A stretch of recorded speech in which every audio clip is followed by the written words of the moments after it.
It's off the record. It's Wednesday night. Everybody alright? It's off the record. It's Wednesday night. Hey, you better hold on tight. It's off the record. It's Wednesday night. K-On, I think they're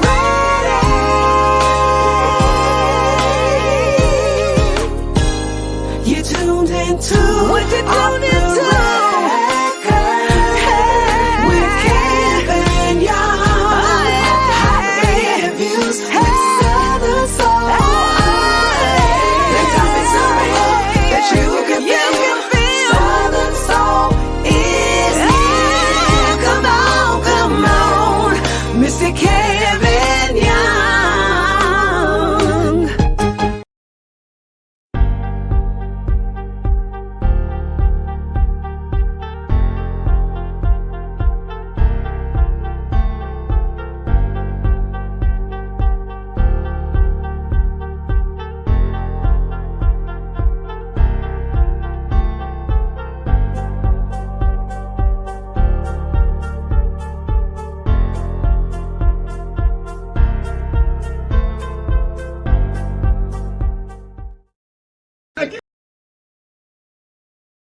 Now give me my theme music.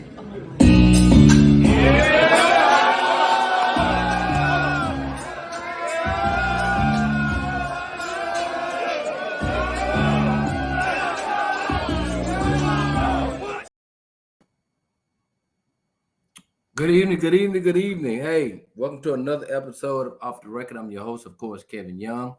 Hey, I'm going to say this right here. Y'all make sure y'all share this live. Share this live right here. Let me say this. I've been doing Off the Record for this is my third year. I have interviewed roughly about 75, I want to say, artists. Maybe about 75, maybe 76. So I do my research. I do a pre-interview with the artist. I want to let them know what I have found as far as my research. And I asked them, do you want to talk about, these certain things? A lot of them elect to say no. But Two Buck Chuck is an artist over here in Southern Soul. He's a producer. I did my background on him, did my research, and he's an open book. He has nothing to hide. I call him a young man, but he's not a young man, but he has absolutely nothing to hide. And he's willing to discuss anything, any question I ask him respectfully. And to me, in my book, when you're talking about when you go on Oprah Winfrey show or any of these shows, they're gonna do the same thing. They're gonna do some research on it. They're gonna ask you the hard questions. But Two Buck Chuck is a vocalist and he's a producer, and he's bad. I think he's a hidden jewel. And just by me doing my research on him and speaking with him, I got a lot of respect for him. I mean, I've talked to Two Buck Chuck over the years, but I met him maybe once or twice. But I got a lot of respect for this brother right here, because a lot of folks say they do things, and the reason why they do things, singing basically saved his life. Singing, music literally saved this man's life. And I'm telling you right now, it's a profound story that that when I did my research and stuff, and music saved his life. So y'all definitely tune in. Y'all tune in. So let me say this right here too. But don't y'all go nowhere. Y'all make sure y'all share this live, because I want y'all to get your questions ready and stuff. I want y'all to hear Mr. Two Buck Chuck's story. So let me say this right here too. A lot of times as a promoter, I get a chance to visit shows. I get a chance to talk to artists, new promoters and stuff. And this past weekend I went to a show down in Garland. It was a really good show. Talk with Lacey, talk with a lot of artists down there. Really, really good show. The performers, they put on a hell of a show down there. Put on a hell of a show. The crowd was into it and everything. This one lady I talked to, that was her first concert she came to with Southern Soul, and she really enjoyed it.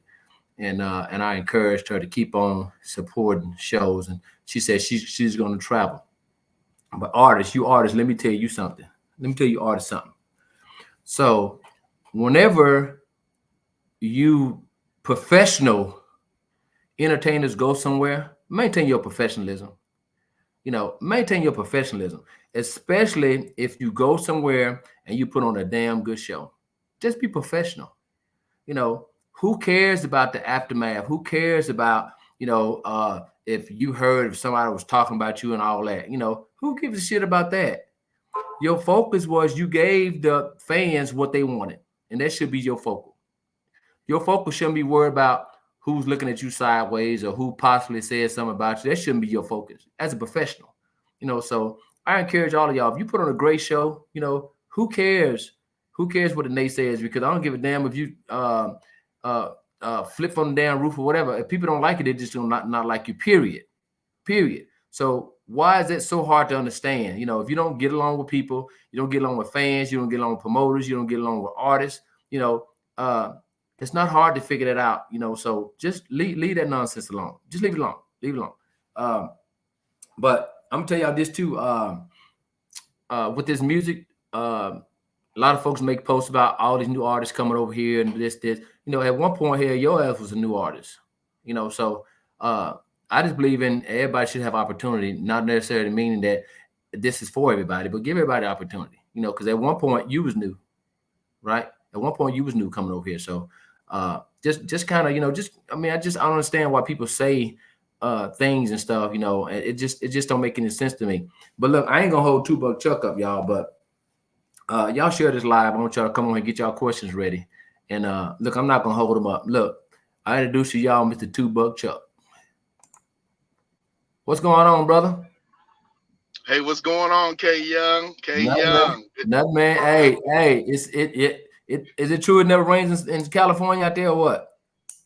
Well, they say it never rains in I don't know if it does. It don't rain a lot, man. It rained the last time, I think, in March here, and we ain't gonna get no more to October. So yeah, last time I read it, y'all asked about to break off into the ocean. Well, we definitely getting close. Getting close. Every time I go to the bay or walk on one of the marinas, man, it'd be like, man, this thing get ready to fall off up in this thing. Yeah. Hey, I like your intro music, man. Look, I bet you can't guess who that is, huh? I don't know who produced that, man. That's the one and only D.D. Simon, man. So look, man, I know I ain't gonna hold you. I know you working and stuff, man. I ain't gonna hold you up, man. We're gonna jump right into it, man. Tell your fans a little bit about yourself, where you from. Well, basically, man, I'm from Des Moines, Iowa, the capital of Iowa, out in the Midwest. Lived there for most of my life. Lived around Minneapolis a couple of years, then moved back to Iowa, and then I wanted to really get into some music, so I moved out here in California. Grew up as a preacher's kid, PK. I'm a PK. Grew up in the church and played piano and drums in the church. I was the church's pianist for a while. Then the pastor would put me off the piano and put me on the drums and back and forth like that. I was the church musical director for the church. Early on, my mom died when I was 9, and that was probably the most traumatic thing that's ever happened to me in my life. And with that came a lot of tumultuous things that happened to me. I believe in my life. So let me ask you this. That's kind of we're gonna get into it. So now, is it true that you start playing the piano at 2 or singing at 2 or what? I started playing the piano at 2. My sister would tell you 18 months. Okay. Because I would crawl up on that thing and start banging on it, but make sense. But literally sitting me on the bench at 2. Yep. And then my mother sent me to piano lessons at 4. To Miss Butts, the neighborhood piano teacher. Everybody went over to Miss Butts to learn piano. Miss Butts, that was probably 1967. And Miss Butts finally called my mom. They call her Googer. To this day, may her soul rest in peace. I don't know why they called my mom Googer, but everybody called her Googie or Googer. She called, said, Googer, come and get this boy. And she said, oh, child, what he done did now? No, just come get him. So when she came and got me, I remember it clearly like it was yesterday. She sat on the piano. She put the music to Chitty Chitty Bang Bang on the piano. She played it. And then she took it down, put it in the bench, and put me on the bench. And then I played Chitty Chitty Bang Bang. And my mom looked at her. She looked at my mom and said, "Child," she said, "Yeah, I can't teach him. He already playing the whole song." So wow. That's just kind of at that point. I didn't really know about gifts, being gifted. But as I grew up, man, yeah, that's definitely a gift. Who I call, from who I choose to call God, man. Definitely a gift that He's given me. Gotcha. So now you're a vocalist. I know you're a vocalist. So at what age did people recognize that you can sing? What age? Really recognize. Let me see. We could probably go to junior high. So what? 12, 13. I was kind of singing. There and playing the piano. Of course, not professionally.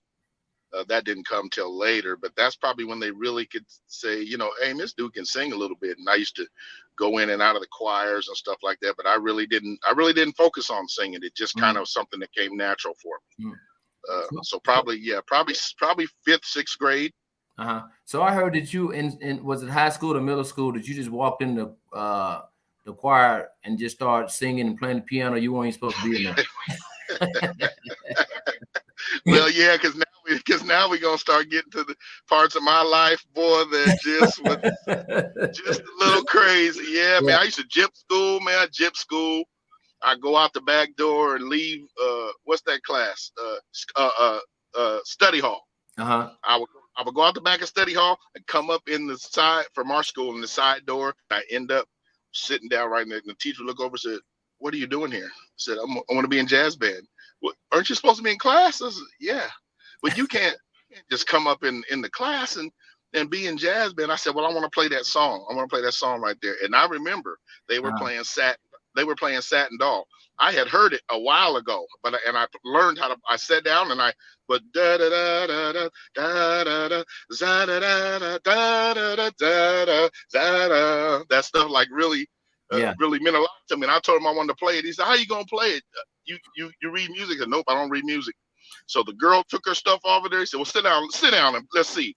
Man, they struck that thing off. I played that whole I played that whole song. He just looked at me.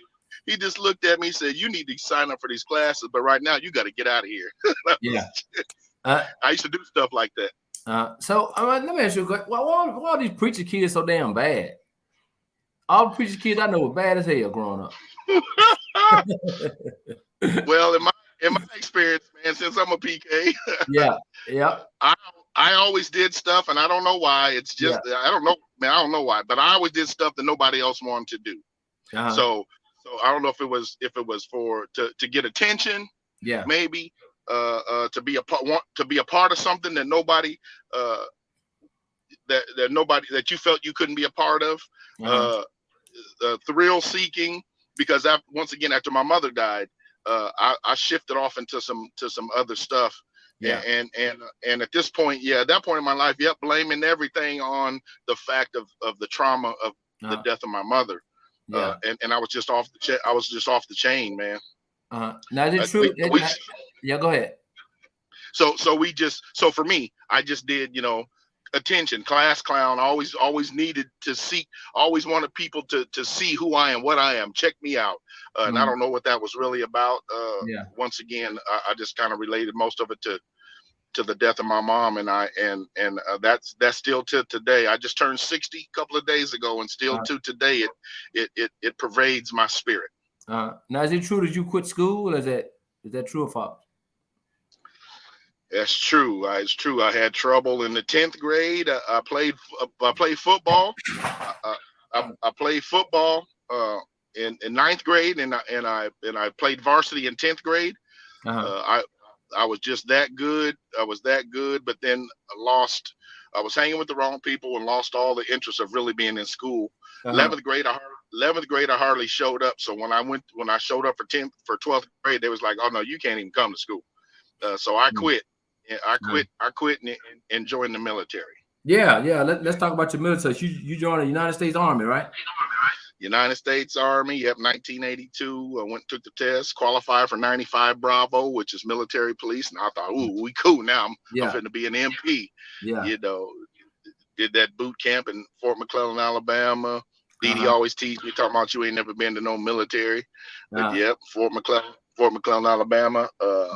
95 Bravo military police. Yep, that's where I did my training. So how was your how long did you stay in the military, and how was it for you?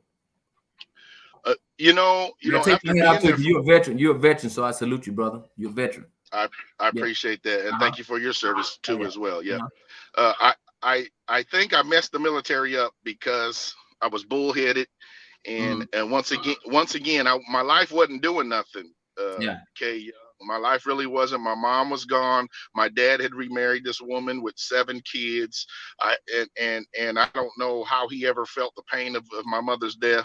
I don't know how he ever dealt with it because he never really talked to me about it.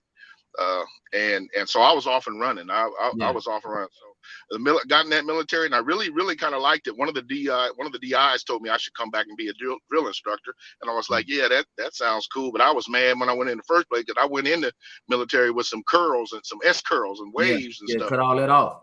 It cut all that off. He asked me how much you want off, and I've never been to the military, so how much you want off of the left side? I said just take a little bit. He said okay. It's like, oh man. He said, now what about the other side? He did the same thing. And I said, man, just take it all off. Oh, okay. You gonna do that anyway. So I really did like the military. It gave me a lot of discipline. I learned. I think I learned how to grow up real quick in the military. Learn some man skills, some survival skills in the military, and then later, after 3 years, transferred to the Iowa National Guard. Okay. They call them weekend warriors. They call them weekend warriors. That gave me a little flex to play with a couple of things I started getting into. So I only had to show up for the military on the weekends. So I started doing some music, got into this little band and started cooking on the side. And I just started getting into some things. Now that band, was that band Scooter Crunch? That band, yep, was Scooter Crunch. Man, we named ourselves after our ice cream cone. We named ourselves after our ice cream cone because I don't know if you ever had a Scooter Crunch ice cream cone, but them things are so dang good, and that's what we felt we were. We felt we were so good. We named our band Scooter Crunch. The lead singer, the female, Tammy Harris, she said, why don't we call ourselves Scooter Crunch? And we was like, no. Yeah, we should. But it was SCOOT and CRUNCH. And Fort Dodge, Iowa is the home of Scooter Crunch ice cream. So we actually contacted them. We actually contacted them because we was trying to do things business like. And they said, oh, no, you can't name your band Scooter Crunch C. So we said, what if we said SK? They said, if you say SK, we really can't do anything about it. So we named it SK, SKOOTER, KRUNCH, and that's how we came up with the name Scooter Crunch. Top 40 dance music. We did a lot of colleges. We was on the college scene, all the girls' colleges, the co-ed colleges. We was on the college scene because we had a Caucasian family wife who saw us, thought we was the best thing since sliced bread, and she became our manager, and she had us booked everywhere. Okay, I heard y'all did a lot of. I hope y'all opened up for a lot of notable artists, man. Could you name some of them who y'all opened up for? For Scooter Crunch? Yeah, we opened our first concert that I was with them because they had been a band before me.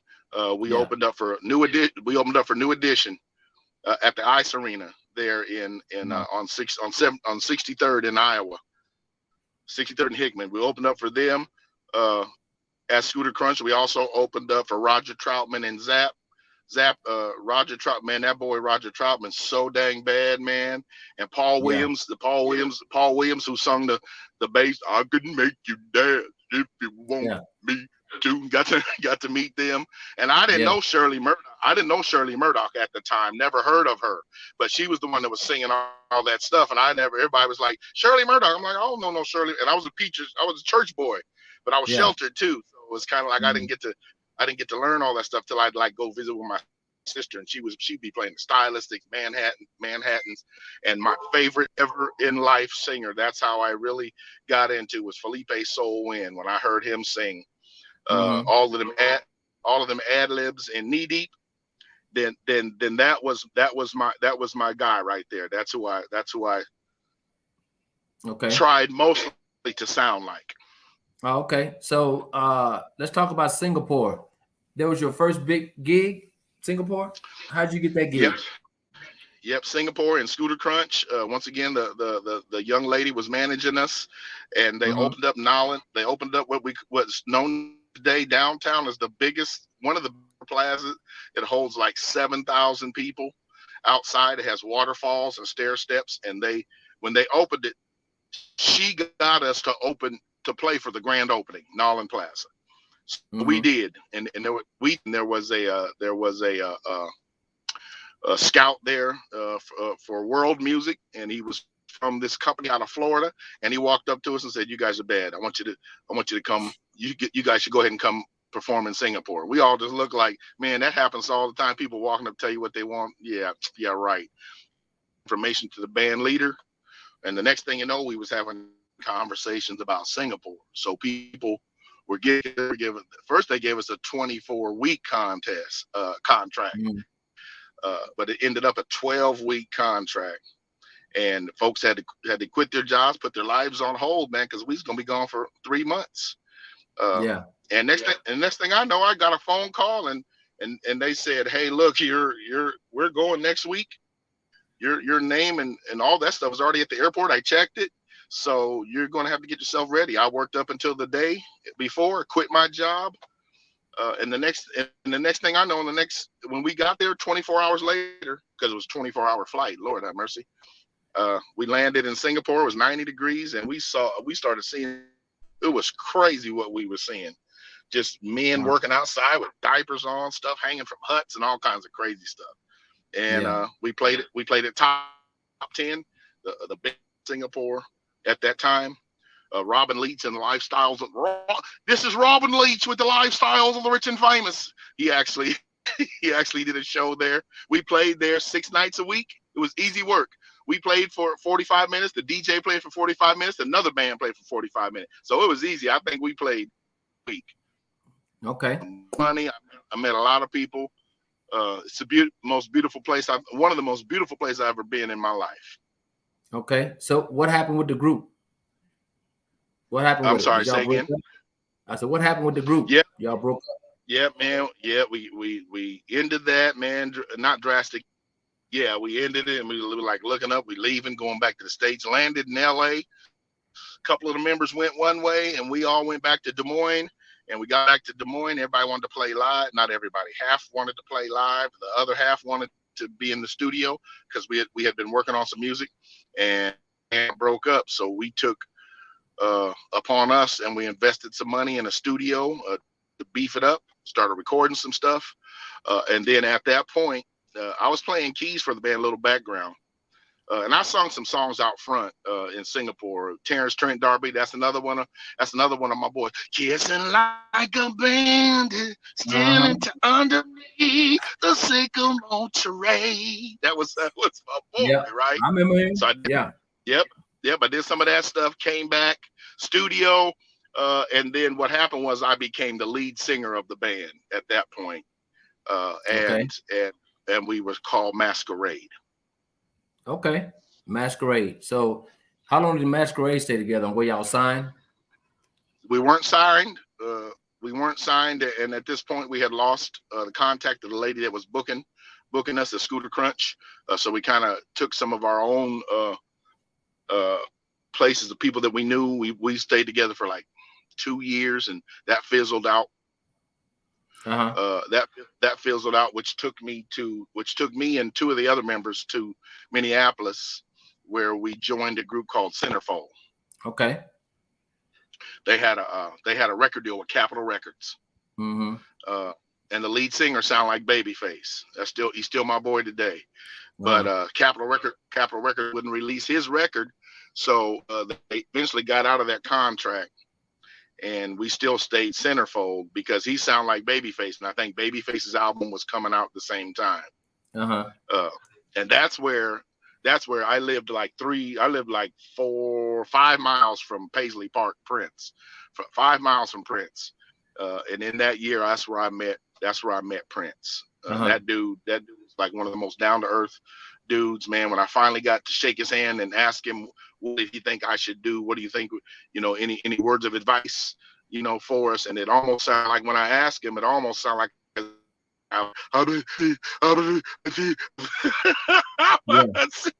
seems like that when I was asking, but my cousin said, no, you asked him straight out, man. You asked him, hey, what do you think? What words of advice do you have? And he said, man, never stop doing what you're doing. Never stop doing what you're doing. And I was, okay. So that's all he gonna say. That's all he gonna say. But yeah, that's what happened there. Now, was this the group? That you guys had an audition for, Arista Records, and they didn't sign y'all, or was it a different group? Oh yeah, same group, Centerfold. Yeah, we had a showcase with 3 companies there: Arista, Capitol, and CBS Records. Okay. They were there, and we did this. CBS wasn't really interested. Capitol was kind of already with my guy Kello and them, Centerfold, and they kind of dropped them. But Arista was interested. And Arista literally came with a deal, and we would have paid it.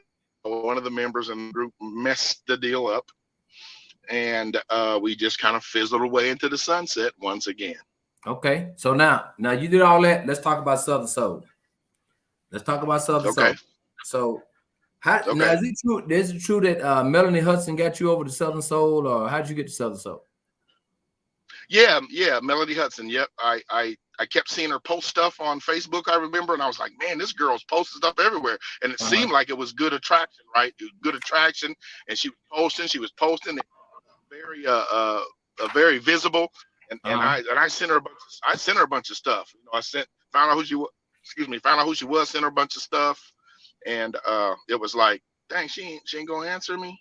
Oh, okay. Well, I guess I don't know what this Southern Soul thing is. Maybe you got to be a certain elite member. And I told Dee about it. Dee said, "What?" I said, "Yeah, there's this lady. Here's her name, and she's all if you look, she's always everywhere posting stuff, making stuff. She was like, it looked like she was like this big promoter, right? And who I seen mostly. I told Dee, and Dee was like, oh, okay, well, I'll contact her. And I think Dee, said a few things like, hey, my artist I'm working with is trying to contact you about doing some music, but he said you won't you contact him back. Well, I think I got some. I don't really remember how it into that, but after a while, we ended up getting together, and she started promoting some of my music, some of Dee Dee's music, and that's kind of she was flashing a lot of the music into Southern Soul. Starting with my song Sugar Daddy that I had produced. Okay. Now Sugar Daddy is your biggest Southern Soul song to date, right? That was the biggest song that everybody keeps telling me about. It's like, man, I love that song Sugar Daddy, and I love your video, and that song should have taken you there, and yada yada yada. And I appreciate the support and the comments about it. But that song was like the first biggest Southern Soul song that made sense, because I didn't know if I was Southern Soul, because I'm kind of a soul. I'm a blues soul, more soul than quote unquote Southern Soul. Okay, well, it just so happened I have your song. When I play your song, you mentioned Dee Dee. I'm gonna ask you about Dee Dee Simon and some other stuff when we come back. This Two Buck Chuck song y'all call Sugar Daddy. Y'all check them out. Let's.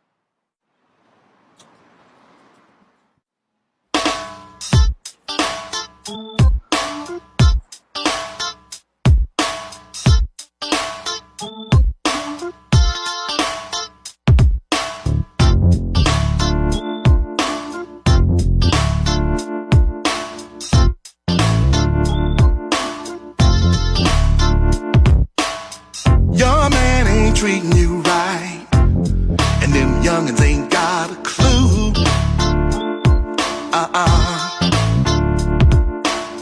Tears falling down your face, and all you want is someone to love you.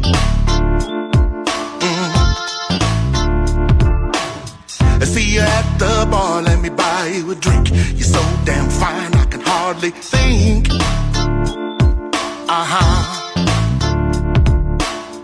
Your man ain't studying you, and your bills are due. I'll pay a bill or two. Yes, I will. So if you got a sweet tooth, let me satisfy it. I'll be there for you and give my baby what she miss. I will rock your world, make you forget his name. I got everything you need.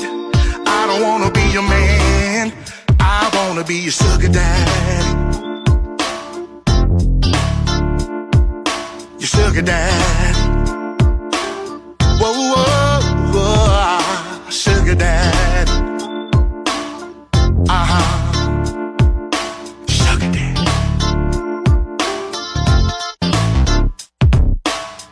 We're talking late on the phone, and the man still ain't made it home.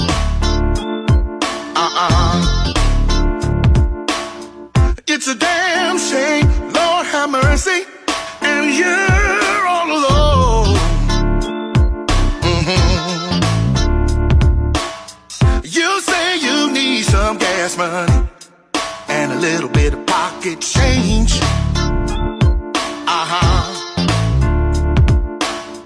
You want your hair and your nails done, and daddy just wants some love in exchange. Hey, baby. So if you got a sweet tooth, let me satisfy it, and I'll be there for you to give my baby what she miss. And I will rock your world, and you'll forget his name. I got everything you need, and I ain't trying to be your man, I wanna be your sugar dad. Oh, your sugar dad. Whoa, whoa, whoa, whoa, your sugar dad. Whoa, whoa, whoa, sugar dad.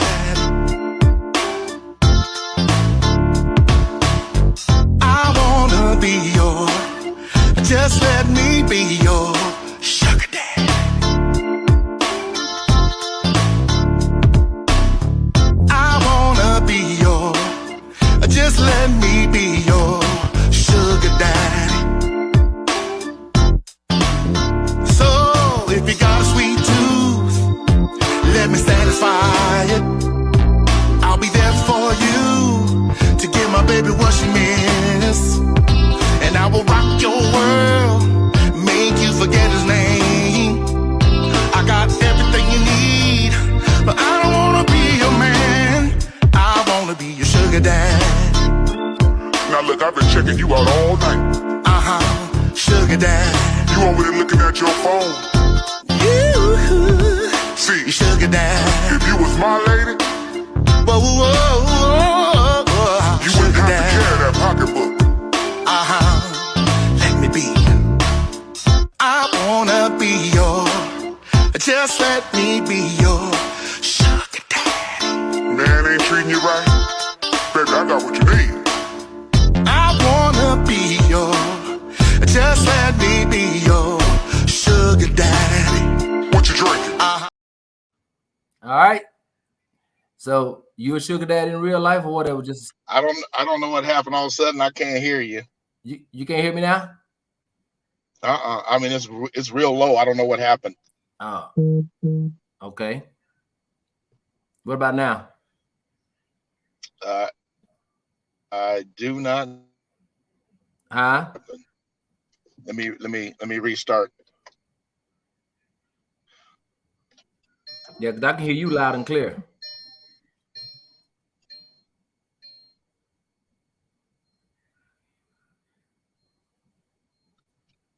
Hello?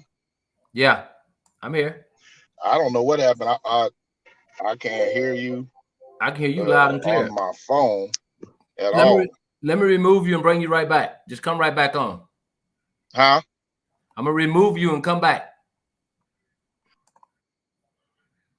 Yeah, don't get scared now because he got that song called Sugar Daddy. I'm gonna ask him some questions about that. Can you hear me? Well, I just said, can you hear me? You said let me see. I should be able to hear you good, but I can't hear you at all hardly. Hold on, I'm gonna kick you from the studio. Come back on. Yeah, I kicked him out of the studio. Here, come back. Yeah, I got some questions about that. What y'all think about that song Sugar Daddy? Y'all think he a sugar daddy? Love aisle 6. Y'all think he a sugar daddy? She said, but you say Annabelle, he don't want to answer them questions, huh? Because he know what's coming. He know what's coming. He talking about paying bills and stuff. All right, here you go. What about now? Oh yeah, I got you now. Yeah. Okay, all right. Look. So that song, who wrote that song? Dee Dee Simon wrote that song. She said you need a song called Sugar Daddy, and I'm like, okay. Okay. So was that your idea that she wrote it on paper, or what? Because you a sugar daddy for real, or what? Well, I mean, I like, depending on the sugar, I could be a good daddy to it. I ain't got no problem doing that, Kay. You said depend on the sugar, huh? Yeah, depending on the sugar, should the opportunity arise. Yeah. I think I'm equipped today to handle that. Okay. No, I just think she did, man. She's amazing. She's so inspirational. Hold on. Now we're gonna go back to Dee Dee Simon. So okay. How did you meet Dee Dee Simon, and who is Dee Dee Simon? Because you saying her name, you never got me. I never got a chance to get to her. I was gonna get to it first thing, but who is Dee Dee Simon? How did you meet Dee Dee Simon? Well, the story goes, and I hope I get this right. Apparently, she had seen me perform in another tribute band that I was in. I didn't know her at that time, and I was in a tribute band called Hitsville Legends of Motown. Okay. I was tributing the Spinners and the OJs. Okay. And so she came to a show at Thunder Valley, and I thought I seen a bunch of people walk in front of me, but I wasn't really aware of who it was. She said she had seen me, and then she asked one of the guys in the band, hey, who's the guy in the middle? Who's the guy in the middle? That dude. Now what she asked that for? Was she trying to holler at you, or did she want to know who you were because you can sing? No, I don't think she was trying to holler. There you go, Kay. There you go, Kay Young. Hey, you know how it is when somebody say, "Hey, who is that right there? Who is that? Who is that guy? Who is that girl right there?" Oh, so she just want to know who you were because you can sing. Yeah. She was recognizing, what do they say? What do they say? Game recognized game. Gotcha. Yeah, she probably trying to holler at you. Yep. She thought I could sing and thought I was moving, good for a big guy, right? Mm-hmm. And we had finally met. When I was playing keys. What happened was we met, and I was doing this show at Thunder Valley, and this kind of comes into another part of the story that I'm going to talk about tonight. Okay. And I explained to her my life and where I'm at that time when we met, and she could not believe it. And I don't know what and how I would even think of sharing this life with somebody like that. Yeah. It just seemed like her spirit seemed like we were connected spiritually for some strange reason. And then of course, 14 years later, here we are. But yeah, I ended up playing keys in this band, and somebody was supposed to open. They got sick or something. Then they brought Dee Dee in. I didn't know who she was, and I told her she should come over to Hitsville, but she way outpowered that. Just not being egotistical. She was just such a talent. And I ended up playing keys, and she sung, and I was like, man, there's no way somebody can sing like this. Ain't no way. Ain't no way. And then about 6 weeks later, she was asked to open it with the same group I ended up playing keys with on the side, and she was 100 times better. And from that day on, she asked me about let's do a show together. And I told her, let me pray about it, because I'm spiritual guy. Okay. She was like, let you pray about it. I was Yeah. like, oh, Yeah, that sounds okay. like that too. That sounds just like Yeah. you can pray about Just it. like, yeah, pray about it. What the hell? Yeah. And then the next day she called me. She said, well, you all prayed up? You prayed? I was like, yeah, let's do it. And then from that day on, man, we've been like peas and carrots. Gotcha. Now, you watched Off the Record when I said let's get hot. So yeah, when I said let's get hot, these are the questions that I have researched that I'm gonna ask, and you can elect to answer or not answer. But this is part of your history. It's part of your history. Okay, I'm an open book. Okay, this part of your history. So is it true or false that you went to prison for robbery? Well, is that a rumor or what? Let's take the robbery off of it and say that there were some things somewhere that I took that didn't belong. and I used a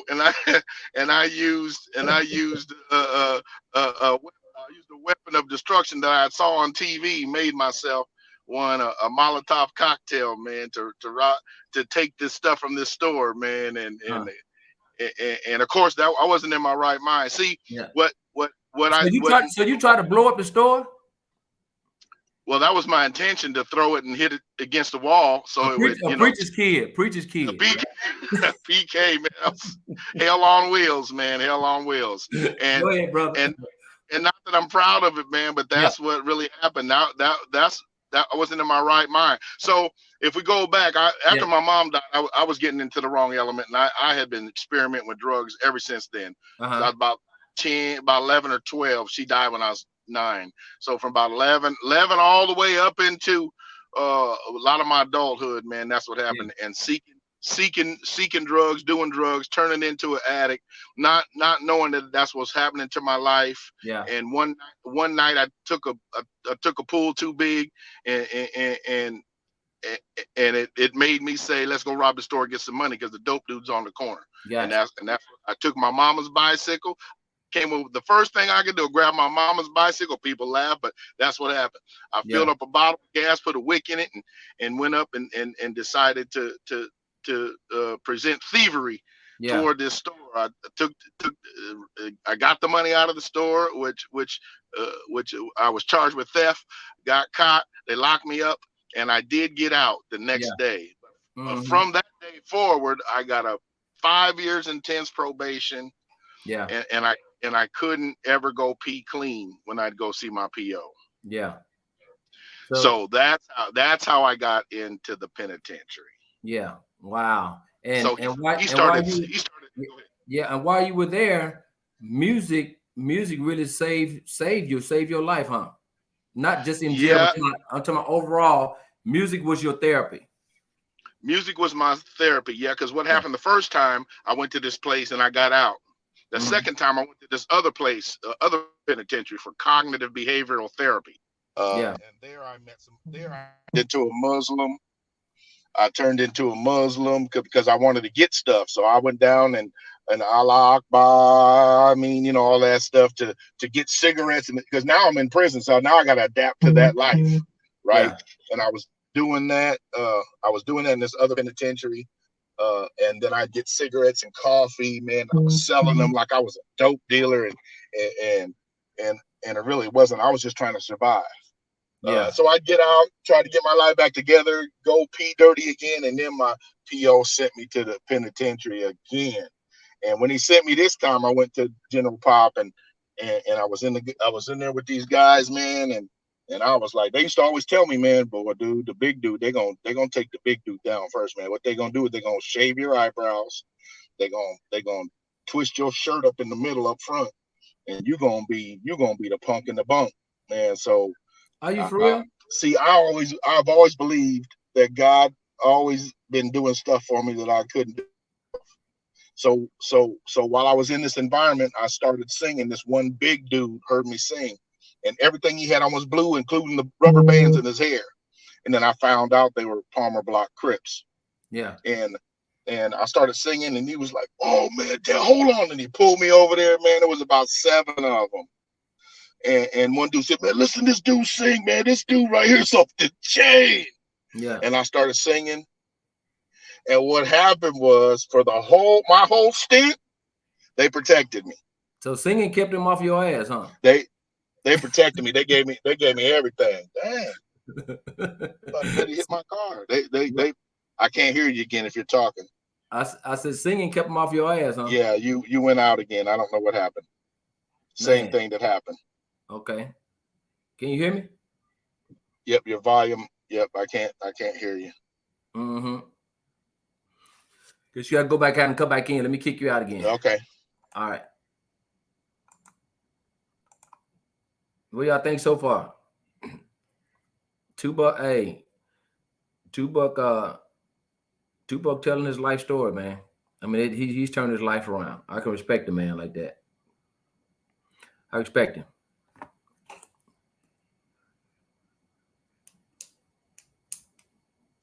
Come on, Tupac. They still waiting.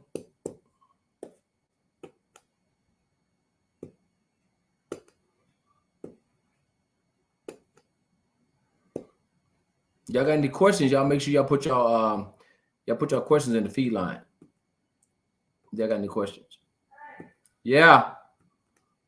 Yes.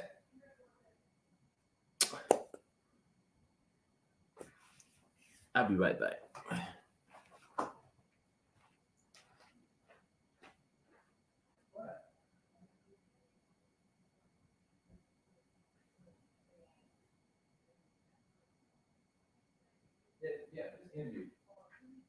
Yeah.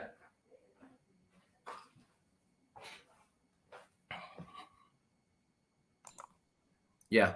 Can you hear me? Yeah, sorry. Yeah, I don't know what keeps happening, but you're good. You're good. You're good. And so that saved my life. That saved my life in there, man. Yeah, and that's good, man. Because you know what, $2 here. It's some lady on here talking about personal questions to stay out of an interview. Whoever you are, young lady, I do pre-interviews before anybody come on my podcast. So we talk about what they want to talk about for their personal life. So if you want to come on here and share some stuff on this podcast, we can do that too. This is the podcast. This is an interview. So if you don't like it, change the channel, whoever you are. But that's good, man. You music saved your life. You got out. You got out. Yep. You know what I'm saying? You got out. You got a job and everything, and you start singing and producing and everything with Dee Dee Simon, right? Well, I was still in Iowa, so okay. I got out. Eventually got married. Yep. Got a good job at Toyota. That's where I learned how to do all that stuff at Toyota. We built a house, and I built a studio in my house in Iowa. And so I got back into the production right then. Still kind of off the chain a little bit, but now I felt a little bit more. Still felt a little bit more human, but I still hadn't addressed the topic of addiction. I still hadn't addressed it. So and what I didn't realize that I had now become a pickle. I could no longer go back and be a cucumber. You know, I couldn't be a cucumber anymore. But I didn't understand that. I didn't understand that. Yeah. And so we finally flew out here and saw one of my friends. Yep, he got a studio out here, and I was like, man, that'd be cool if we could just move out, rent our house, and that's what happened. We came out, rented our house. I tried to connect with a lot of people, start meeting some of the Tony people, Carl Wheeler, all started meeting some of those people. Got into I was singing at this lot. At this job I got, I was singing, had the trunk open. I was singing. This guy, Nick Harper, who most of the Bay Area knows, a lot of the Bay Area knows, heard me sing. He said, man, you could sing your butt off, dude. I'm in this group you might want to be interested in. And that's how I got into Hitsville, Legends of Motown, auditioned. I sung Sadie. And they huddled up and said, yep, you're in. So I started doing that, and then that's how I come to meet Dee Dee, because we started doing casinos, and she had come to a show and saw me, and that's how we hooked up. And then we started doing shows. Good deal. So let me ask you a question about the Temptations. Now, is it true that you actually made the audition? You actually was with the Temptations, but they had some requirements, like weight requirements or whatever they had, and that caused you not to be in the group. Is that true or what? Yeah, there's a little truth to that. Yep, I was singing on a live. I was singing on live in Dee Dee's aunt's backyard, and a girl saw it who knew the Temptations, knew they were looking for a lead singer. She said, "Oh my God, Dee Dee, I think this guy could do it. I'm gonna call and get an audition set up for him." Dee Dee was like, "Really?" So yep, Otis. Next thing I know, Otis from the Temptations was calling me. Wow. And then I was like, "Wow, Charles." He called me Charles. Hey Charles, this Otis. I was like, Otis. Yeah, from the Temptations. I was like, the real Otis? I bet you like the real Otis. Yeah, like Otis from the Temps. I'm like, okay. He said, yeah, I'm gonna have my. I heard you could sing pretty good, and can you dance? And of course, I said, I could hold my weight. I'm not gonna say no. I can hold my weight. Yeah. Now hold on for a second, $2. Now, right then and there, as an artist, you got Otis calling you from the Temptation, man. Do you was it surreal? You like, come on, man, don't play with me. Is this a joke or what? No, I can tell you what happened. Me and Dee Dee and her friend who got me in the thing, who got me the audition, we was out watching Tony. And when he called, because she gave me Otis's number, so I put it in my phone. And when he called, I just took the phone, turned it around, and I showed it to Dee Dee and old girl, and they were like, "Oh, wow. Answer it." Yeah. So I answered it. He said, "Okay, so I'm gonna have my." We talked. You talked. Well, you can sing though. Yeah. Now they say you can sing. I was like, "Yep, I can sing." What about dancing? And how are you a big guy? Are you big guy? I say, "Yeah. I'm a little bigger than most." He said, "Well, I'll tell you what. I'm gonna have my road manager call you. He's going to get sizes for you and get sizes for me." So, I'm thinking I'm already get size. So, yep, dude call. I got my itinerary. He said, "What size I wear? What size shoe? What size jacket? What size pants?" I was like, "Oh my God, is this for real?" Yeah. And so the next morning, well, no, it was about 3 days later, sent me itinerary. I got on the plane. I go, yep, I land. We're in Burbank, California. That's where their studios were. And in 30 minutes, I was sitting in front of the Temptations. He got the same road manager. What's the guy name? Oh, he got the same guy. No, this was the real road manager that does all his work. But you talk about Shelly. Yeah, Shelly. Yeah. Yep, Shelly's still the same manager 50, 60 years later. Yep. Wow. Yep. So I thought Shelly was going to be there. I thought now to what I heard that Shelly and Smokey could possibly be at this audition. Okay. But they were not. They were not there, and they were doing a promo. All of a sudden, they stopped the promo, the keyboard player over, and they wanted me to hit. They wanted me to hit that Ollie Woodson. Woo! Yeah. It was a lot higher than that. Yeah. And I had been practicing with Dee Dee. She said, $2, you can do this. You in, boy, you in. It's a wrap. You in. I done missed my best friend. He gonna be gone. Yada yada yada. Yeah. And that Kevin and you and I talked about that first tenor, second tenor stuff. Yeah. That just literally out of my range.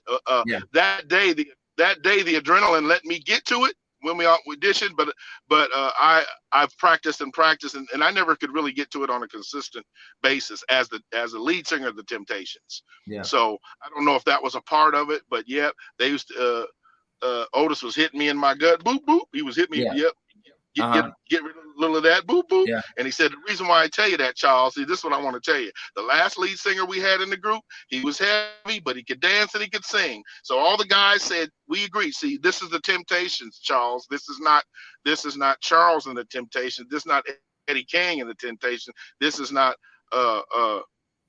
such and such in the Temptations. This is the Temptation. Nobody's bigger than anybody in the Temptations. Right. Okay. So we just asked him to lose a little. We agreed, let him in. Asked him to lose a little weight on his journey. And boy got 3 times as big. And then got egotistical. So we had to let him go. So that's why we say, we'd like you to lose a little weight. And if that was my downfall, that was my downfall. I accepted it. No one can take away the experience from me.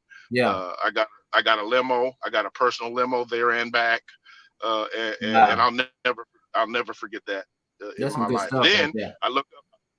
Yeah. Then I look up on the live. One of my good friends had say him and Otis was in the thing. They said, "Hey, welcome. you are now looking at the new lead singer of the Temptations. And I was like, this dude. So I called him and congratulated him.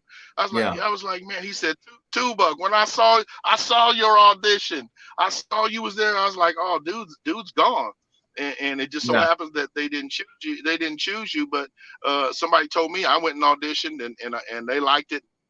So look, Tuba, you're a vocalist, right? You're a vocalist? Oh, hell, he's freezing up now. And that's how it is. So you're a vocalist, right? Oh man, he's freezing up now because I want him to sing something for y'all. How y'all enjoying this interview thus far? Y'all enjoying it? I can't. Am I supposed to see the comments? I don't see the comments. Yeah. You. Okay. Can you hear me? I can hear you. Yep. Okay. You're a vocalist, right? Yep. Okay. Sing something. I know you want to leave me, but I refuse to let you go. And if I have to beg and plead for your sympathy, I don't mind, 'cause you mean that much to me. Ain't too proud to beg. Sweet darling, please don't leave me, girl. Boy, you bad. So let me ask you this question right here, man. We talked about the other day now you're a vocalist. So you made this statement saying if somebody asks you to sing on the spot, what's the problem? What's the problem if somebody asks you? Because you never know who's watching. So why do you think a lot of artists, when somebody asks them to sing, they got excuses why they can't sing? I've never understood that. I mean, if you're all the way in, I've always been all the way in music, man, ever since I can remember. So it's always been, can you do this? Boom, and I just do it. Can you do this? Boom, I just do this. So I don't know what you play, quit playing, man. Why are you doing that, man? Put me on the spot, man. I don't know why people do that, because if you are a vocalist and you are a believer in what you do, it don't matter. Even if you ain't got no voice, you're gonna try to do something. I lost my voice for a whole show one time, and I sang falsetto. I had a falsetto, didn't have no natural, and I completed the whole show. So I don't understand. I don't understand what that is. I just really don't. Okay, so is there a distinct difference between a singer and a vocalist? And if so, what is it? I think so. A singer just kind of has a voice that might sound good, and they're just all over the place. There's really no technique. There's really no technique to it. And you might be able to just sing, and for that, this is for me. And I think a vocalist is someone who has had some formal training. They're not a person that runs every other syllable. That's not necessary. They stay within the pocket. They use the technique. They've learned how to breathe. It's a mind thing. It's a mind thing. Because if you can sing now singing becomes a mental thing, because there might be a note that you want to hit, and if you could think it in your mind, like I was trying to hit that note, the Ollie Woodson note, I hit that note when I could think it in my mind, but when I said to myself, when I was guessing it, I never hit it. And I did that same app with Dee Dee Simon when we did a Minnie Riperton song, and she went into the 5th octave and hit that whistle note. But actually a whole nother 2 octaves up. And so it's just I think there's some training, there's some real support behind what you're trying to do as a vocalist. You don't run all over the place. You take and maturely put it in the right places, and you've taken what you learn and apply it to your vocalizing, and that allows you so much more space with the voice, other than just singing. But should artists have vocal tuning? And have you had vocal tuning? If you have, what was your experience?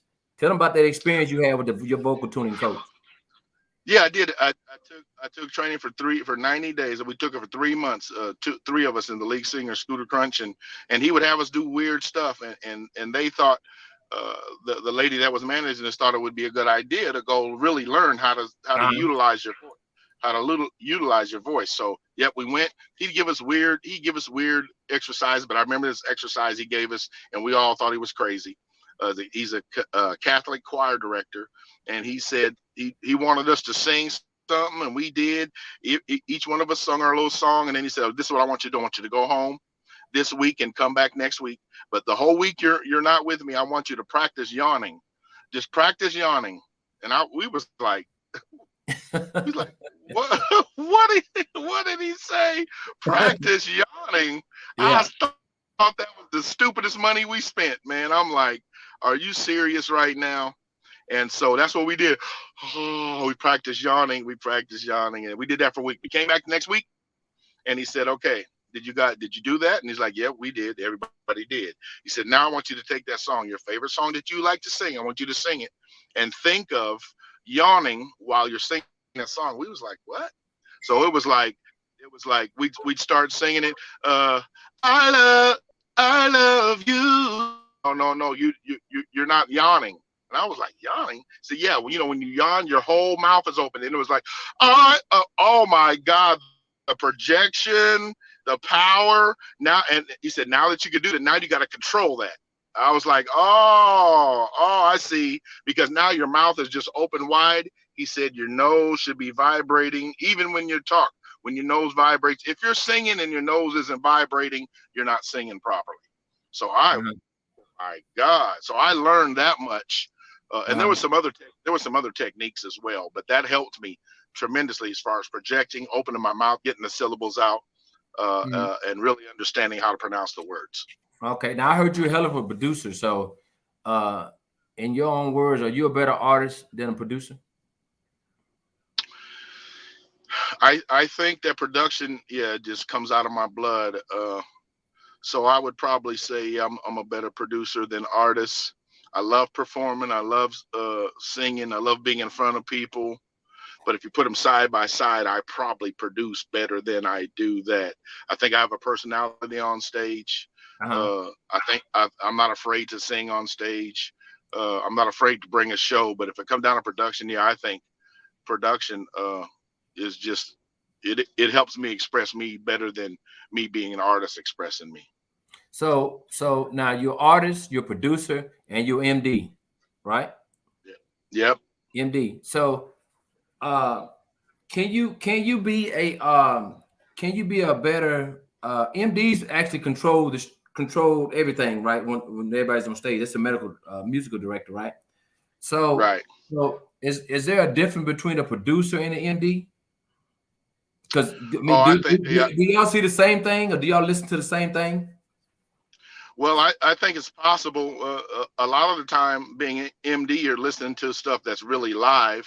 It's live in your ears. And when you're producing, you get to stop and go back and get every. Ooh, I want to do that. Ooh, I like this sound here. Ooh, I love to have this right here. Oh, you remember that song from back in the day? Let me go get that sound and put it in this song because I hear it. You get to build the house differently.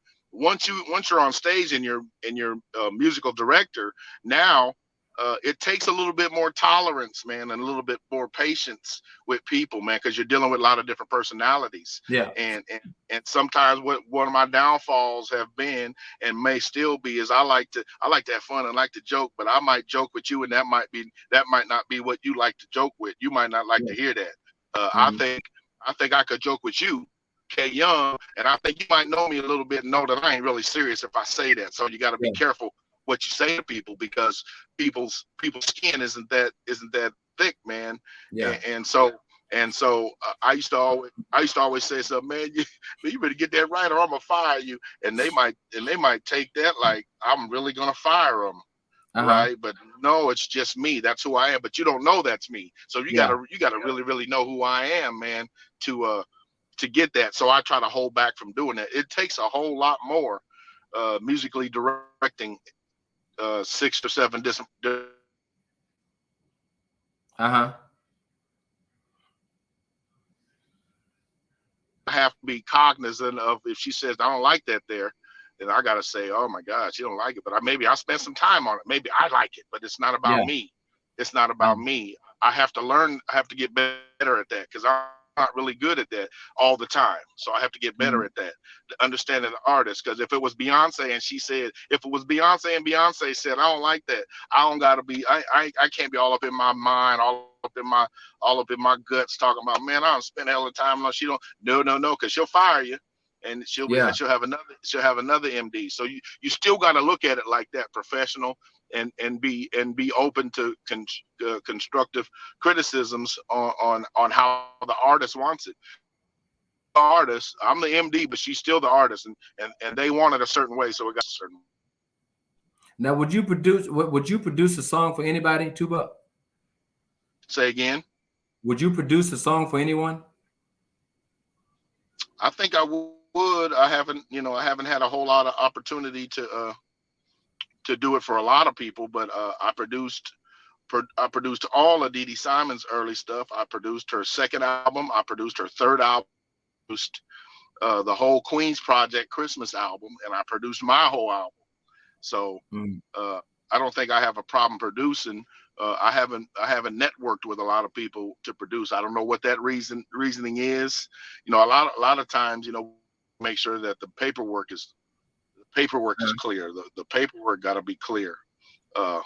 And most people, like to fight really over the paperwork. And it's like, hey, I'll give you this much.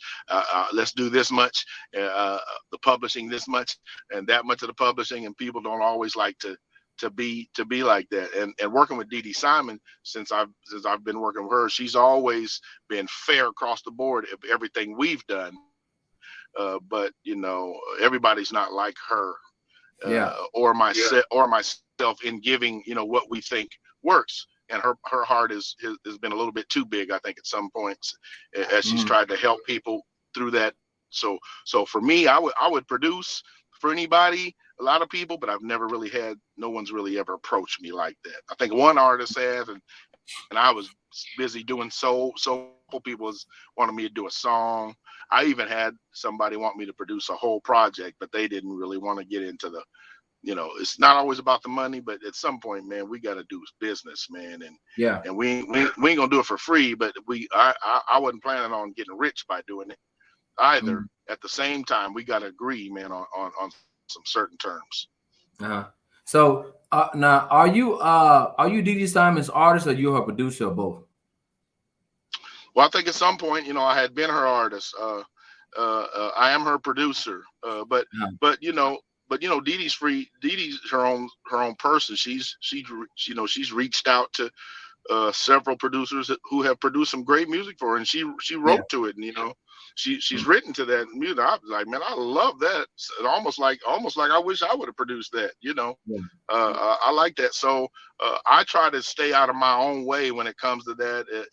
If I'm her artist, I can just be her artist. If I'm her producer, I know I'm her producer, but she can also she's independent. She get to do what she want to do. We don't trip on anything like that. As a team doing music, we're gonna work on a couple of duets probably coming up. And we never really got into that. I've had a track and say, "Ooh, this is killing. I want Dee Dee to write to this," and I give Dee Dee the track, and she's still my track. And then next thing, she done sung it song as bad as hell. So I ain't tripping. I mean, I'm not tripping like that. Do you write? Do Dee Dee write for you, or do you write?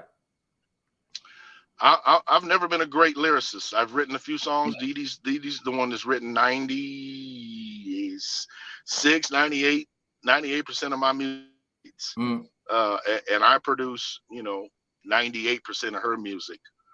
She's had some producers that sent her some stuff because she wanted that. I want a song from such and such. Okay, cool. Okay, cool. Hey, how much would it be to do this song from you if I get it? Yeah, so that's what she's done. Because she wanted a different kind of feel. At some point, you always get to like if you hear a song of mine, you might say, "Oh, Tuba produced that," because you know the feel, you know the sound, you know this. If you hear this other song, you'd be like, "Oh, I wonder who produced that," So everybody got their own little flavor that they put into it. And at some point, you get to break away from that. Like on her last album, I think there was we had Tony T was on that album. Mississippi Hummer Boy was on that album. She got a couple songs from B Ford, and her sound. Dee Dee is Dee Dee, but the different tracks make her have another sound too. Yeah. So you got a track from Shout Out to D Ford. Yeah, shout out to D Ford. Yeah. Hey, let me ask you this question right here, man. as far as you how do you categorize your music? Are you soul blues or southern soul or soul or R&B? How do you categorize your voice and your music? I think I fit into the realm of soul blues. I'm into that. I'm into that realm. Soul blues. I could probably produce a southern soul track if I needed to be, but I haven't put myself in a box like that.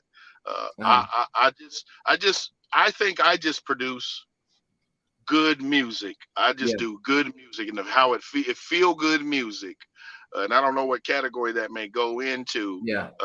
You could do it and it sound like this. You could do it and it sound like that. I produced a song for the Temptations.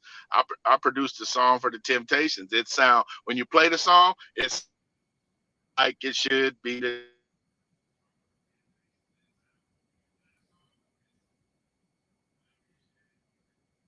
What is he looking at, y'all? What are you looking at? Somebody pulled up next to me, man. And I know. I'm like, what is he looking at? they door awful close, man. Yeah. I'm looking in my window with you too. So yeah. I don't know what's going on. I'm sitting here idling. They looking at what's going on over here in this car, right? Yeah. So yeah, I think I'm more soul, if you want to call it soul blues, but it's feel good music, man. Yeah. Okay, let me ask you this question. You're a vocalist. Can everybody sing over here in Southern Soul? I don't think so. Yeah. I've heard a lot, and I don't know all the names. And I'm not going. It's not about a name calling, but I don't think everybody can. No, I don't think everybody can sing. But let me ask you this question, man. Like I said, I know a lot of y'all got to be political, and that's fine. But you were straight up. You were direct. You're vocal. You said not everybody can sing, but should that be a requirement? I mean, should it be done? Is it merely acceptable because it's Southern Soul, or should there be a requirement? Because listen, you got them young guys coming up, man, like Young Guy and Lil CJ and Marcellus the singer and Jay Lake and all them boys rolling, man. So should that be the minimum requirement is for you to be able to sing, or just or just look past that because it's Southern Soul? In your opinion, I mean, you're a professional. Well, I think, I think that should be at the minimum, but it seems like Southern Soul opens up and allows different kinds of things to happen. Yeah. Now there's some people in R&B that can't sing, I believe. But they got in there, they got signed, and they became big. And then they did a verses, and his ass was exposed. Another mentality over there in R&B, man. You might have 80,000, 50,000 people at an R&B show, and you might have 2,000 people at a Southern Soul show. So I mean, I think some of the artists in R&B have, probably I don't know if I'll tell you, Jeffrey Osborne can sing his ass off, and he's been doing it for years. Yeah. On the wings of love, that boy be killing, right? Yeah, he still look good, but he's 70-something years old, and so I think it's a different mentality in Southern Soul. I don't really know what it is. I don't want to talk about Southern Soul, but people are in that particular genre for some reason. They've made it in there, and that's where they found, that's where their place is and what's going on with it. I think a lot of artists just think they can sing. Sorry about that. A lot of artists just think they can sing, and so they put some music together. Some of them people who can't sing got some really good music, actually, I think. But it doesn't seem to fit all together. I think if you can sing, the music should fit, and sometimes the songs don't make sense. Versus somebody being able to sing or not able to sing.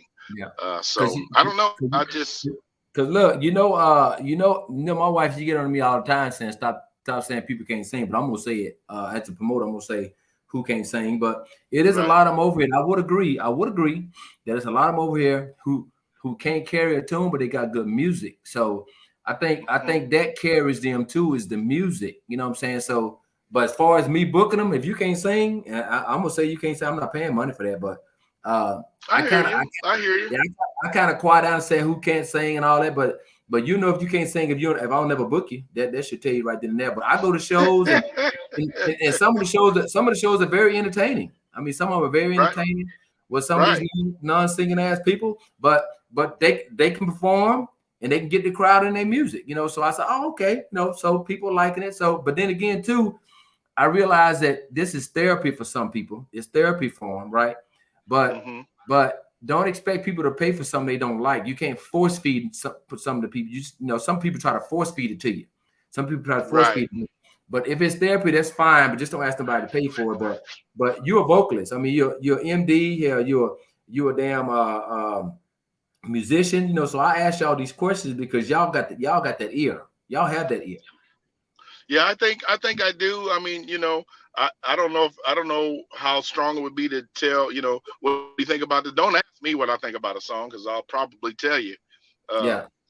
You know, it's you know, a lot of hits, a lot of songs are, and some people probably got a stockpile of songs that be hits, but it's what's put behind the song that can make it a hit. If there's nothing put behind it, you know, it could be a rap song, and you put a bunch behind it. It's eventually going to pop out in there to be a hit song. So I think, and for me, you know, especially being with Dee Simon, I've gotten a lot of inspiration that's helped me vocally, that's helped me as a producer, that's helped me in a lot of realms and aspects of music, from being an MD, from being an artist. Like, Tupac, you should be like this. This is how this is what you're doing. This, it should be like this. You know, curtail that to this. Make this be like this, because this is this. And I try my best to take that in and do it. And I can tell you, man, music really totally has saved my life, man, because I've been in some of the deepest, darkest holes that life could give you, man. But I found a way out. I found a way out, and you know, today I don't chase. Today my lifestyle is not being. I don't drink. I don't do drugs. I don't mess with it. I don't knock anybody that's struggling. But I found a way out, man, and that's my lifestyle today. It's a lifestyle. So I'm in it, and I follow it because I found a way out. Anybody struggling with the drugs, man, I know that's been, people don't talk about it, but I struggled, man. I'm a pickle now. I can never be a cucumber. So I'm the best, crunchiest friggin' pickle you could ever find. I get to be the best pickle I can be today. Hey, look, let me ask you a question. Play this. Now this guy walked in and said he wants you to produce him. Would you produce this guy right here? How you doing? Hi, Keith. Just come over there for the tea. Welcome. Number one question I'm always asked when I'm out and people come up and talk about American Idol: are the people you see on the show for real? Well, let me tell you something. Every single person you saw on American Idol 1 and 2, every single one believed they were the best singers in America. Every single one. And that was what was fascinating to me on the second show. We asked them the question, are you a good singer? Yes. Are you the next American Idol? Yes. They believed not only were they great, they were the best singers in America. Let me give you a good example of this. Keith from Atlanta. So Keith, why are you here? I'm here because I think I'm the next American Idol. I'm very entertaining and unique. And what are you going to sing? I'm going to sing Like a Virgin from Madonna. Okay, cool. Okay. I made it through the wilderness. Somehow I made it through. Didn't know how lost I was until I found you. I was beat, incomplete. I've been had. I was sad, blue, but you made me feel. Yeah, you made me feel shiny and new, like a virgin. Touch for the very first time, like a virgin. With your heartbeat next to. Keith. Yeah? Last year I described someone as being the worst singer in America. I think you're possibly the worst singer in the world, based on that performance. Hey, he was performing, right? He had a good performance. See, at some point, Yeah. Hey, Or he had a good performance. So Yeah, what, I give if you walked in and said, "Hey, Tupac, I want you to produce a song for me," what would you tell him? I would tell him, man, I really had to protect the brand. I really had to protect the brand, man. And I don't know if he got enough followers. I don't know if he got enough followers for me to produce a song on him. Now that dude, she bang. You remember that dude that was on? Yeah. They gave that dude $250,000 record deal, man. Yeah. So I don't know if that was for fun or what happened with that. But man, no, I wouldn't be able to fall into that, man. So I had to say. So how long you been over here in Southern Soul right now? A couple of years, right? I did my first album in 2017. Yep. Okay, so you've been over here roughly about what 7-8 years. 8 years. Mm-hmm. So now so I'm pretty sure you're familiar with these artists over here. So as put your promoter's hat on, right? Mm-hmm. If you had to book a show, give me 5 people you would put on your show. If I was promoter and I was booking a show, it would be Calvin Richardson, Tucker. I would put I'd put Sir Charles on it. TK Soul. Yeah. Give me one female. And Dee Dee Simon. So now that list right there, you got the elites on there. But here's the argument. People say, why y'all keep booking the same people? Now you're an artist, you're a producer, you're a musical director. So how can you qualify that or justify your show with them people right there? How can you qualify that? Well, those are the people that I think a lot of people are most interested in, or people will come and see, because it's about putting the butts in the seats, and I don't know if it's always, give somebody a chance, okay, but at some point, if you're really trying to make money, and that wouldn't always have to be my show. I mean, what if you did a show with such and such, and nobody came? Then you're kind of defeating the purpose. I think those artists people would love to see, not on a regular, but if I was going to do a show, one off, that would be a show, and then we build differently from there. I think. It's a hard road. I tell them it's called a music, but they forget the business part. It's business. It's business too, man. So I tell them that I don't believe in charity cases, man. Some of these artists, man, you tell them, hey, man, you knew I like your music. They want to say, man, I come for $1,800, and can't pack a phone booth. Don't know damn body know you. You can't pack a garage. So I just tell them, man, it's twofold for you to get on the stage. If you allowed to get on the stage with them guys that you just named, and you a new artist, you winning. You winning in my book, because they're gonna at least have 1,000 people out there. 1,000, 1,500, or whatever. So you still winning. If a promoter say, I'm gonna put you on this show, man, come do a promo, or I'm gonna give you 500 in the room, you winning, because they giving you a platform, an opportunity to get your music out. What do you think about that? I think that could happen. I wouldn't be opposed to it. I've done a couple promos. I wouldn't be opposed, to doing it. I think, getting in front of some people like that, with people from them kind of people's people, getting in front of them people, would help. And I think another strong thing about that is it's still, even if you had your music in that area, that would be an important thing too, because at least people, your name might ring just a little stronger. If your music was in that area a little bit. But even if it wasn't, people liked it and you had good music, if you was an artist, and because the biggest thing about it is being sincere and courageous and strong enough about what your music is and how you can bring it across. Exactly. If you have those, man, tell D. Y'all get y'all questions ready. I want y'all to ask them about. Man. Hey, Tupac, we're gonna take about 10 questions before we let you go. I'm gonna play this commercial right quick, and we come back. We're gonna take questions for you. Y'all, Okay. hey, don't nobody go nowhere. Hit Nation and K-Young Production presents the Central Texas Soul Fest, starring the King of Swing, Taka, Midnight Star, with TK Soul, Jay Morris Group, She said I'm BD, baby. West Love,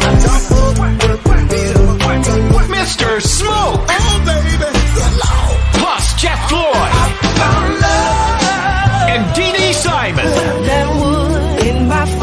The Central Texas Soul Fest, Saturday, October 28th at the MLK Festival Grounds, 301 South 4th Street, Temple, Texas. Midnight Star, TK Soul, Jay Morse Group, West Love, Mr. Smoke, Jeff Floyd, and Dee Dee Simon. Gates open at 12 noon, showtime 3 p.m. until. Coolers $10, soap glass containers, text welcome. For info and vendor space, call 254-768-1334. For tickets, go to eventbrite.com. Hey, Tupac. Yeah. So you got a question here. Somebody said, "How did you get the name Two Buck Chuck?" Well, there was names rolling around that I should be named from Dee Dee Simon, and she did a poll on Facebook. Poe Dog. Hold on. Where did she get that Poe from? Dog. Huh? Hold on. Damn. Poe Dog. Two Buck Chuck. I can't remember. There was another name, and so she put a poll on Facebook. She put a poll on Facebook for them people, and they decided. You know what? Chuck is going to be the name. So that's what happened. Okay. And the rest is history. Now, what was your name prior to Two Buck? Your stage name? Just Boomer. It was Boomer. Just Boomer, yep. Yeah, that's your last name, right? That's my last name, yep. Okay. That's my last name. And so people have always thought that's been a nickname, but that's my last name. Mm-hmm. But it said, "Hey, Two Buck Chuck, with that lineup, you said I'm coming." LaDonna Michelle Williams said, "Well, that lineup said she coming to the show. She gonna come to that one." Okay. Mm-hmm. Yeah. Yeah. Okay. Absolutely. Y'all got any more questions for Two Buck? I'm gonna let him go in about another 10 minutes. Y'all got any more questions? Come on with it. He said, "Come on with it." Come on with Hey, it. somebody, you single? Yep, I'm single. Okay. You ready to mingle? I'm young, free, and single. I'm ready to mingle. Hey, that's my question for you. What I can't see you. What happened to you? You position your cap. Yeah, I can barely see you. I see your damn your mirror. Oh, hold on. There I is. Okay, let me ask you this question. Do you be twerking you be twerking on your stage at stage? I don't be twerking at all. No, we ain't doing that. We ain't doing that. Do. No sirree. Bob can't tell. Hey, Marie says she your insulin. If you sugar daddy, she the insulin for you. Oh Lord, I'll take some medicine. I'll just take told some y'all medicine. he wants to be someone's sugar daddy. Y'all better try. Melvin Chanel said he just told y'all he want to be somebody's sugar daddy. Y'all better tap in. I'll take some medicine. Yes. So Tuba, do you have any shirts or memorabilia for them for your fans, like hats or anything? I really don't. I haven't. I started it a while back, and I need to do better on that. I don't have any of that kind of stuff. Yep, I need to do absolutely better. Mm-hmm. Somebody said, yes, that's why he's saying sugar daddy. Deborah Glover say that. That's why what? That's why you saying sugar daddy. That's what that's why you saying sugar daddy. Are you? Yes, indeed. Now, for the record, are you a real life sugar daddy or what? Are you just saying it on that song? Well, like I said, man, with the right sugar, I can definitely be the daddy for real. Y'all heard that? With the right sugar, I can definitely be a daddy. Somebody said, "Why don't you do your mini concerts anymore on Wednesday?" Because I got another job that I'm doing now on Wednesdays. Oh, okay. Yeah. Okay. Hey, hold on for just 1 second. Okay. Yeah. Yeah. He said he got another job. Y'all got some questions for me? So how many of y'all coming to Central Texas to that Soul Fest, October 28th? How many of y'all coming to the Soul Fest?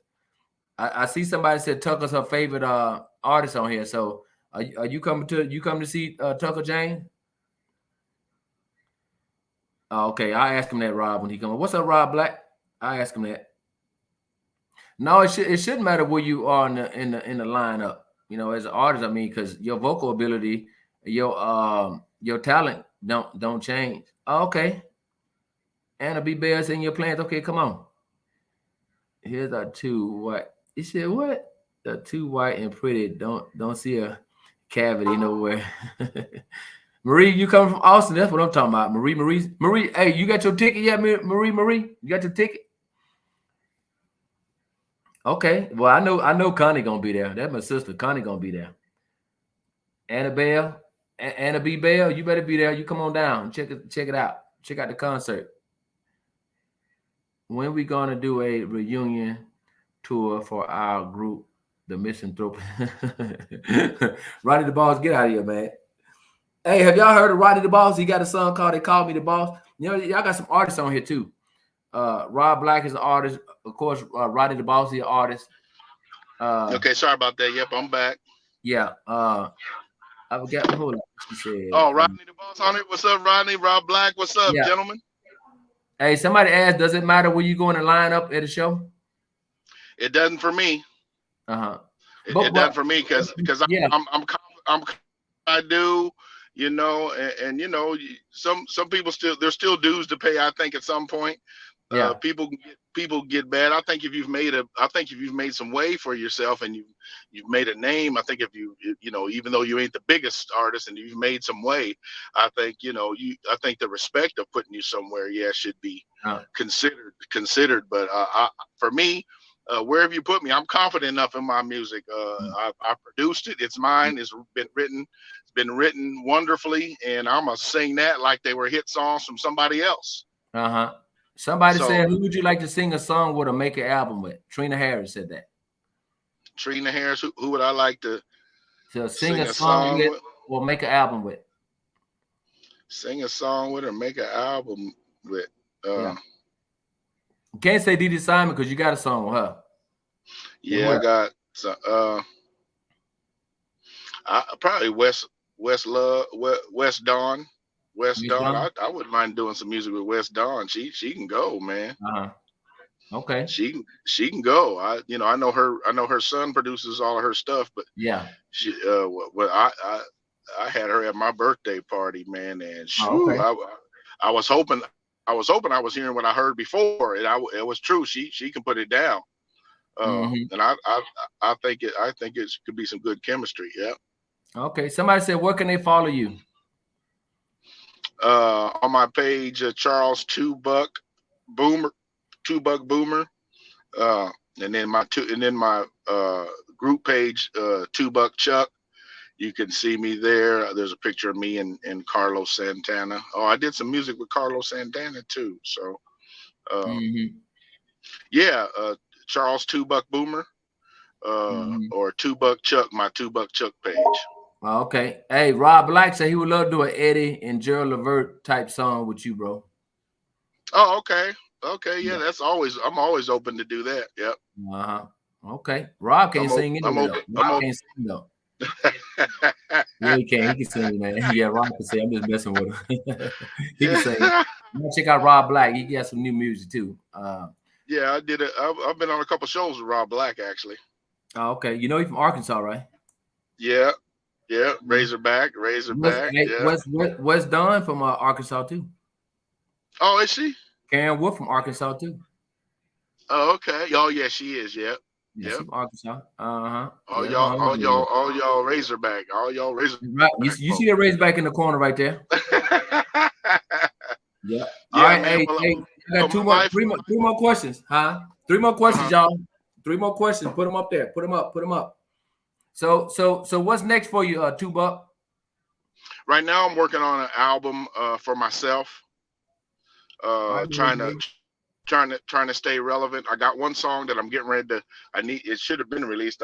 I'm gonna get it out there. I got one song that's gonna start it off, and that's where my music is heading. I got music heading that way, and I'm just staying in the game, man. I'm in the lab every day. There's not too many days go by that I don't touch something, a song or something that I've got in the studio. I got several tracks I've been working on. I've been going back and listen to them, see if they can be refined.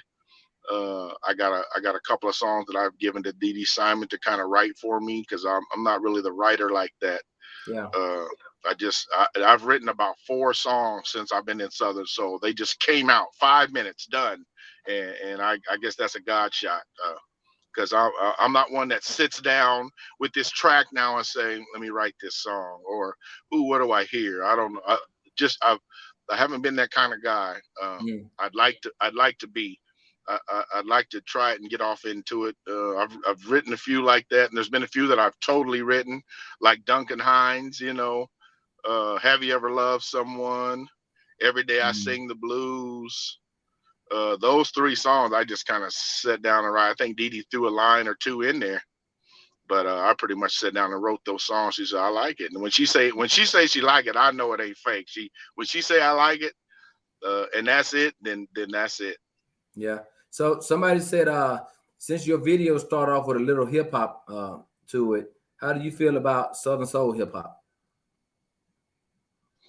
Well, I don't know if that's a category. I mean, I'm a musician and producer, so I love music.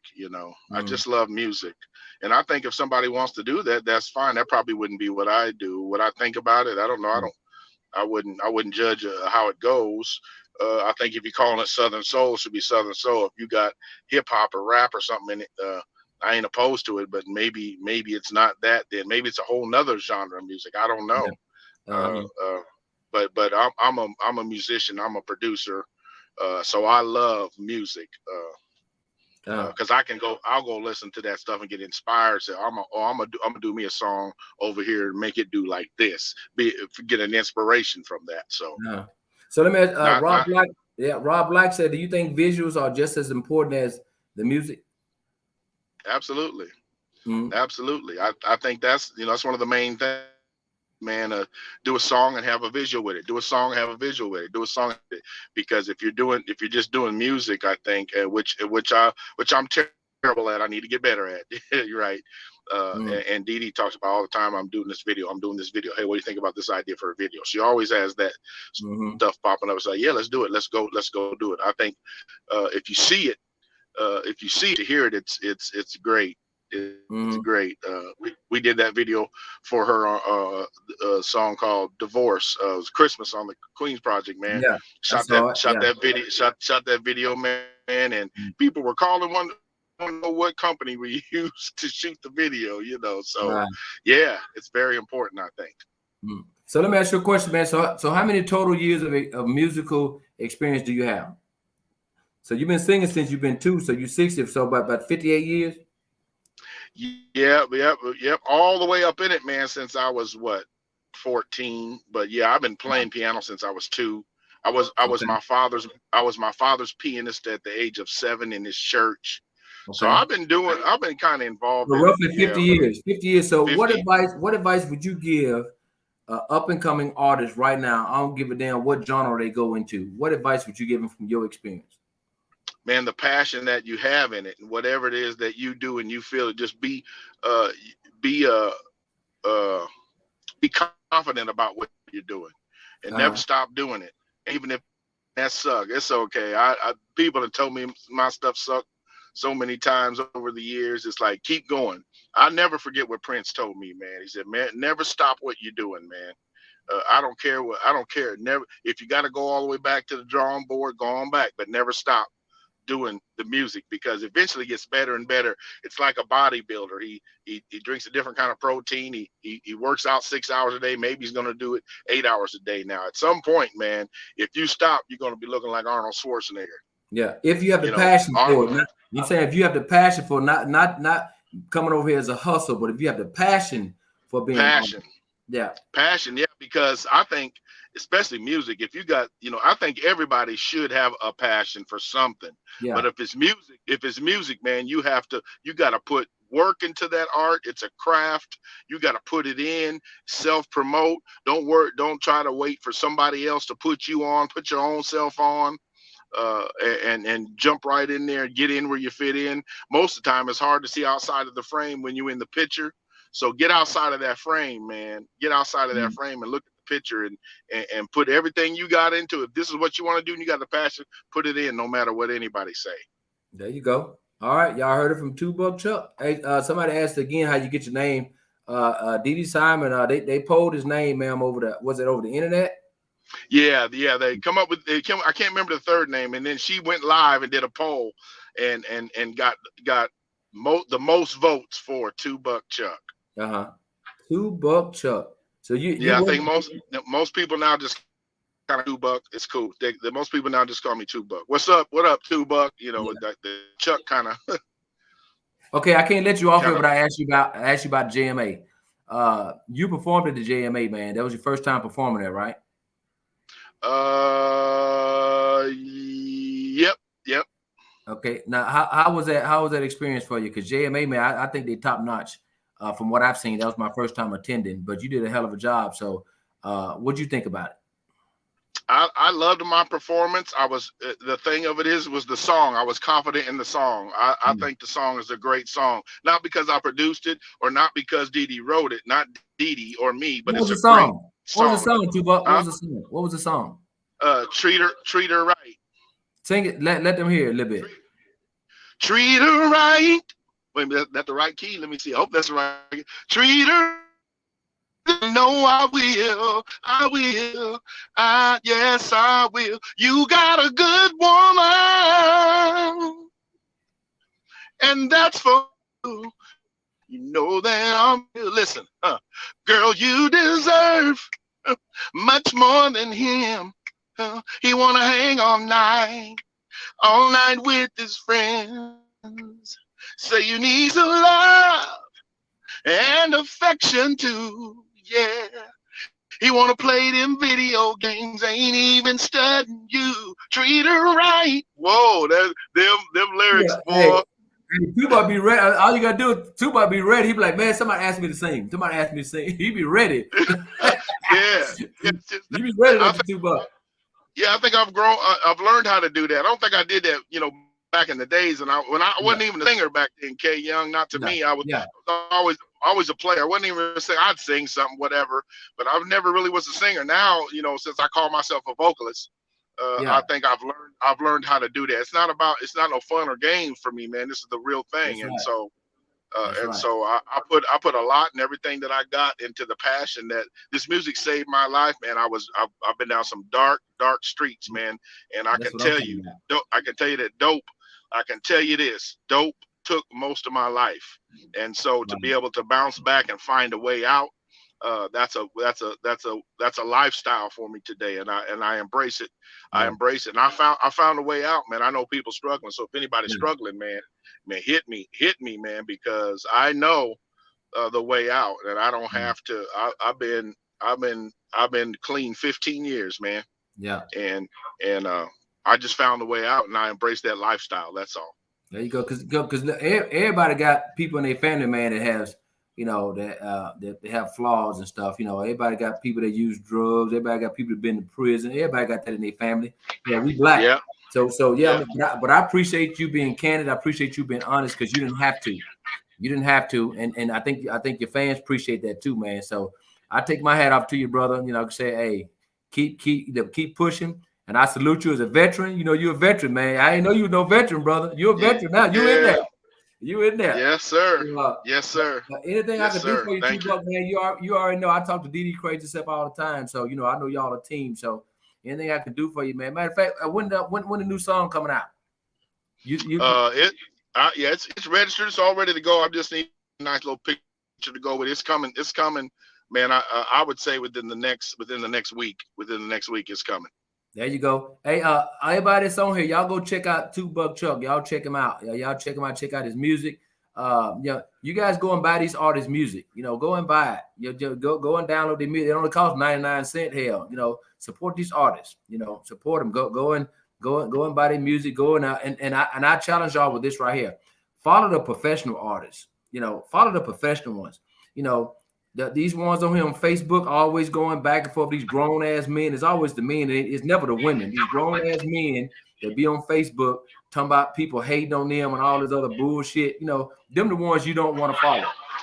Right. Unprofessional people. You know, these are professional people who have passion for their craft and passion for their artistry. I mean, I said artistry. They have passion for it. You know, so you guys go out if they got good music. You know, you guys follow them and go check out their shows. You know, I travel. I go to shows. I go to shows all the time, but I don't entertain no nonsense. You know, and y'all know I call it, like I said, respectfully. I don't disrespect nobody. But if you ask my opinion, I'm going to give you my opinion. And Tubuck, you're a vocalist. You got some good music, brother. And again, anytime you want to come off the record, man, and you want to chop it up or you want to present some music or whatever, I'm just a phone call away, man. I appreciate you, brother. Absolutely, man. Thank you so much for having me, man. Process journey. Glad to be on here, man.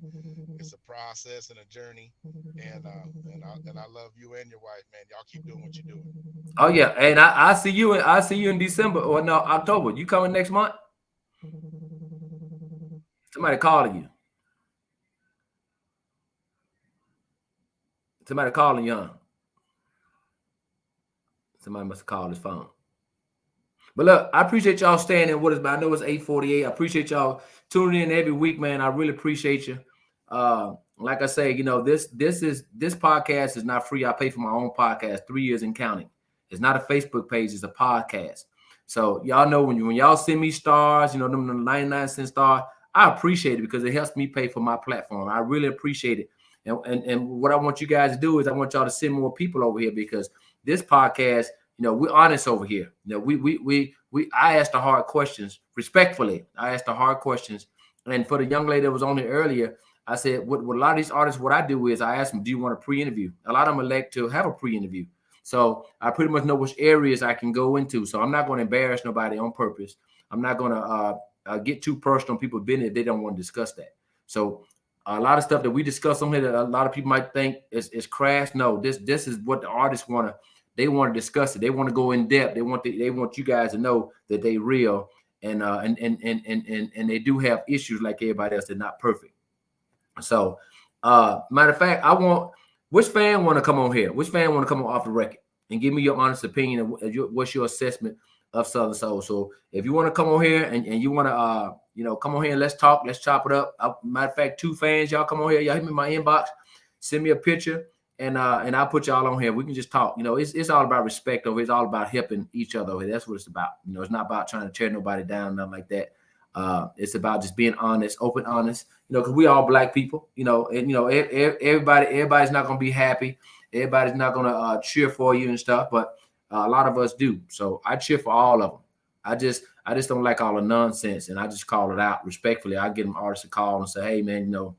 It's mostly the men, it's never the women. I never had to call a female artist over here and say, hey, why did you post that? You know, because they just don't do it. I guess they're more mature, but a lot of these male artists over here just post stuff. I don't know if they do it for likes. I don't know if they do it just to conjure up a conversation with their fan. I don't know why they do it, you know, but a lot of the shit is just unnecessary, you know, because they are great artists. They're good artists, you know, so, you know, stick to your craft, stay in the studio, make great music. And like I said, want to come off the record, hit me up.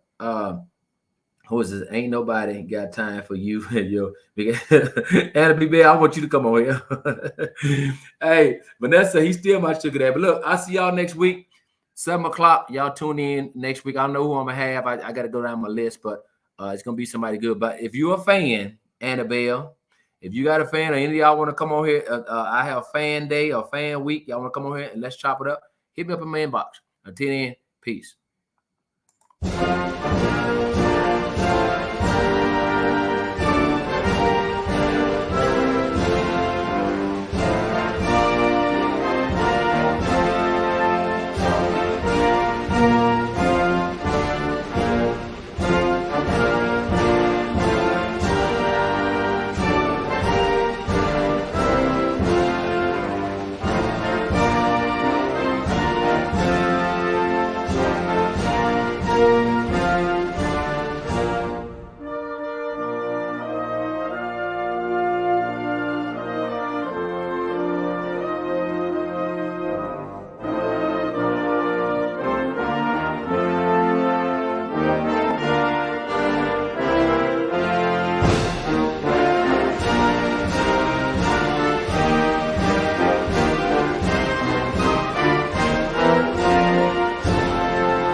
Thank y'all. See you next week.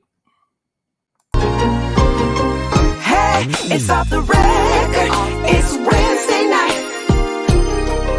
Everybody alright? It's off the record. It's Wednesday night. Hey, you better hold on